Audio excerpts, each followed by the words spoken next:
Hi, this is Shonda Smith with Enrichology Tutoring, bringing you a quick video tips and tricks to help parents or guardians with their neurodivergent learners, or if you are neurodivergent, helping you understand how you learn. So let's get to it. Is homework time or math homework time a point of contention? Meaning, does it end up in arguments, battles, slam doors sometimes, apathy, stonewalling, silent treatment, all of that? When it comes to homework time, math homework in adolescents, in particular neurodivergent learners who may or may not be struggling with math, it can lead to conflicts with family, which makes them hate math more. Most of them don't want to really fight with you. They're at a period of development where they really would like to prove themselves capable. And also, they're learning who they are, and they want you to see who they are and be like, do you like me or know me for me? And sometimes, if they're struggling in a subject, it can make them feel as if they have failed as a person.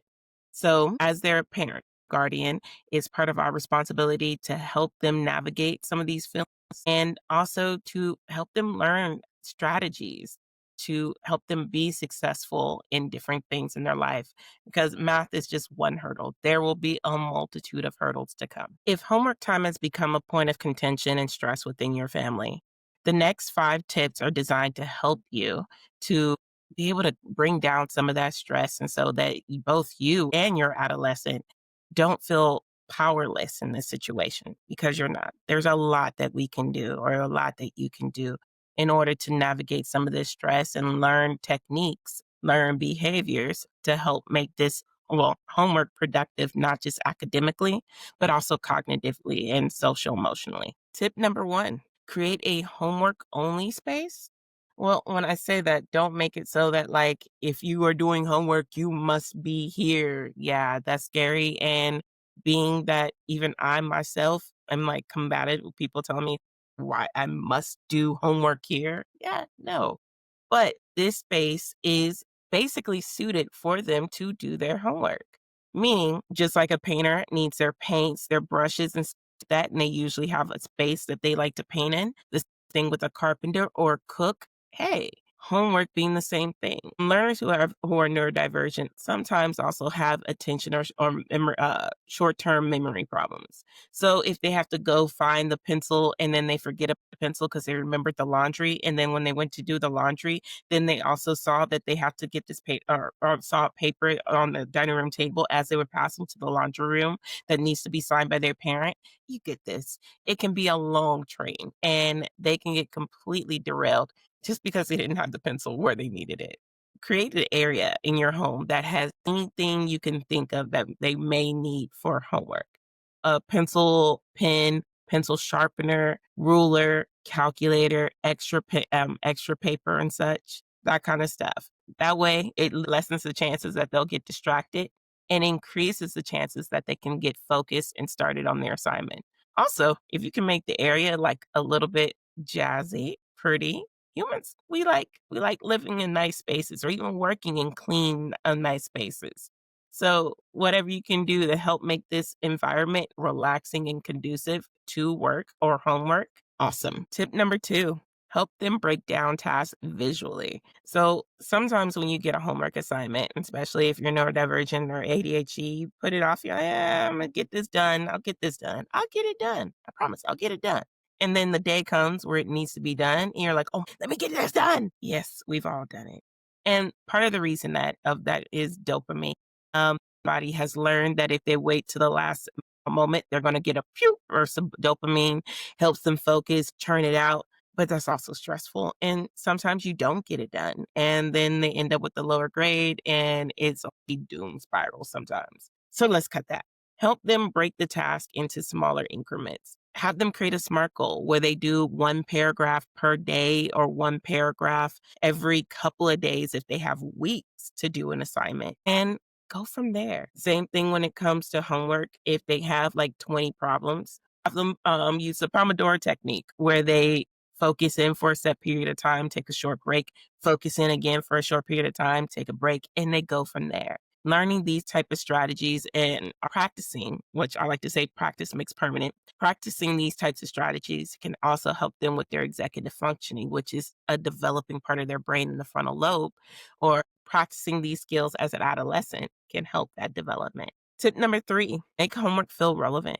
If you're going on a trip to the grocery store and they're working in math, addition, or subtraction, have them bring a pen, a pencil, paper, and a clipboard. Have them write down prices of the things you're buying and figure out the price before tax at the register. Little things like that can help bring them into it. Even if you make it a game, like you have a $5 budget or a $10 budget and see what you can get from there, even better. So you can find little ways to make the learning relevant. For one, it makes it seem that like this content that they're learning, that they're told that they'll need in some far off adult life actually becomes relevant at the moment.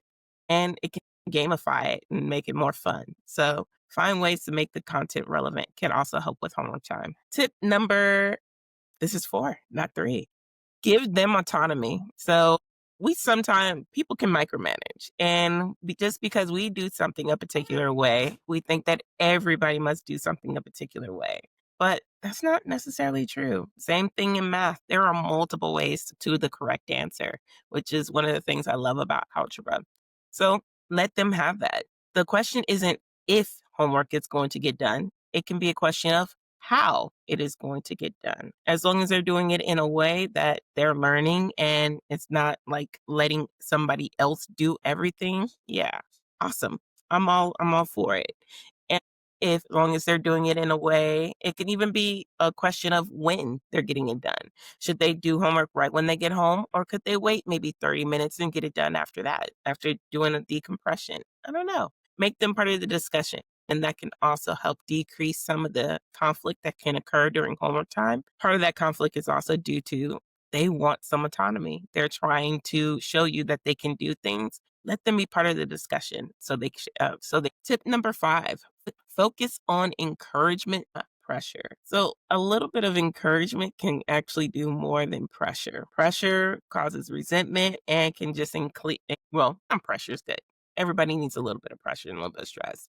No, with all pressure, constant nagging, micromanaging, yeah, no, that's no bueno. Instead, focus in on giving them a little bit of encouragement and noticing those small wins. So, for example, if they got started on their own, they're like, hey, I saw that. Good job getting started on that. Now let's see how many you got and go from there. It could be something as small as affirming that they worked through a tough problem and saying, yeah, I like that. I like how you were able to focus in and get that paragraph done. Now let's look over that and let's figure out a time when we're going to get the next one and such. It doesn't have to be a lot, doesn't have to be extravagant. You don't have to get them a cookie or give them $1 every time they do something. Just acknowledge and see that they've done it, which is what they want. They want you to see them. All right, so let's do a quick recap. Now, tip number 1, create a safe homework space. Tip number 2, help them break it down visually. Tip number 3, make homework feel relevant. Tip number 4, give them autonomy. And tip number 5, focus on encouragement, not pressure. So don't try to implement all 5 of these in one night. Instead, choose one thing, focus in on it, get better at that skill, then move on to the next. Comment below which one you would try, or if you've tried any of them, tell about your success, tell about your failure. We're all here to grow and learn. So thank you for watching this video. If you liked it, go ahead, click like, subscribe to the channel. Also, if you like the content in this video and want to learn more, check out the blog post or link to the blog post in the description below. Until next time, peace out.